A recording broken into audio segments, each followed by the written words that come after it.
Alright, on to the next curve sketching problem. As always, our very first step is checking the domain. We have a square root function here. Normally, we would have to throw any x values that make the inside of the square root negative to find the points where our function is not defined. But however, you can notice that we have an absolute value inside our square root function here. So because of that absolute value, the inside can never be negative. So our domain is all real numbers. Now let's look at the intercepts. If I plug in x is equal to 0, then we get the square root of 4, which is 2. So our y-intercept is at 0, 2. And for the x-intercept, we need y to be 0. And the only way that the square root is 0 is if the inside is 0, which happens exactly at x is equal to 4. So our x-intercept is 4, 0. Now, moving on to asymptotes. There is no vertical asymptote here. There is no horizontal asymptote either, because if you take the limit as x goes to positive or negative infinity, the function just goes to positive infinity in both directions. And there is no oblique asymptote also. So I'm going to write it down here, that we don't have any asymptotes, and move on. Now, we need to look for our critical points to find any local maximum and minimums, which means we need the derivative. So we need to take the derivative of the function, but you know that we need to use the power rule and the chain rule. But how are we going to take the derivative of an absolute value? What is the derivative of the absolute value of x minus 4? We can do it by using the sine function as the derivative of our absolute value. How are we going to do it? First, write down it as absolute value of x minus 4 to the power 1 over 2. And I'm going to take the derivative of it. And this will be just like that. And the derivative of the absolute value of x minus 4 will be the sine of x minus 4. And it gives us plus 1 if we are on the right side of 4. So this will be equal to like that, plus 1 if x is bigger than 4, or minus 1 if x is smaller than 4. And as you can see here, our first derivative is not defined for x is equal to 4, because you can see that the denominator becomes 0. So our derivative y prime will be undefined at x is equal to 4. But to write it more properly, we can write sine function as x minus 4 over absolute value of x minus 4 also. Then our derivative becomes times x minus 4 over absolute value of x minus 4 to the 3 over 2. Now, we know that at x is equal to 4, our derivative is undefined. So this gives us our critical point x is equal to 4.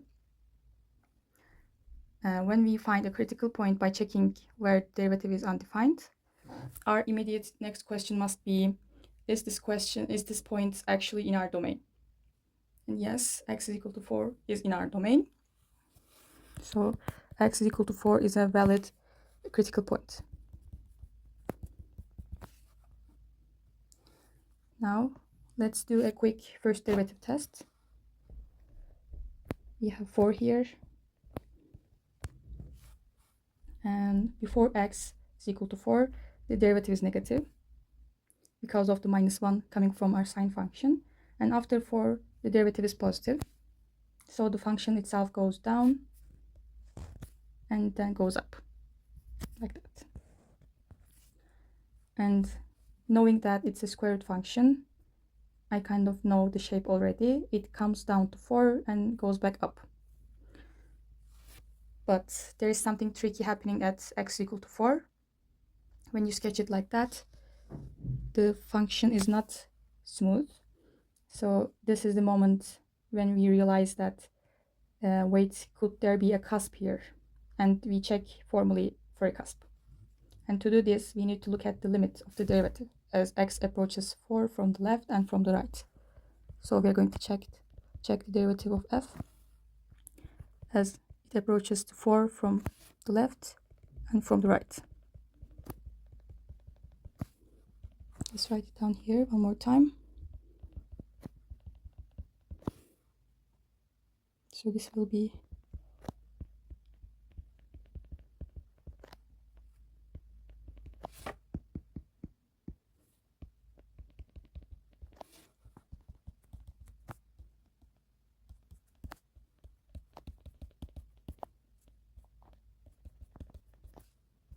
okay.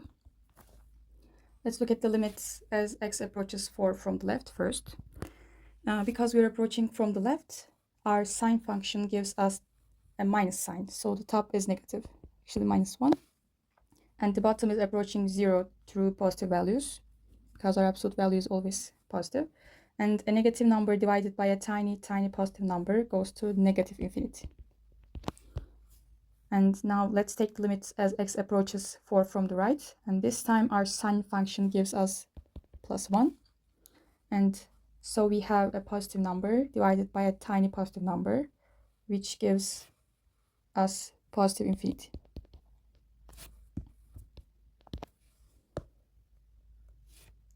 So now let's visualize these limits, what these limits actually mean.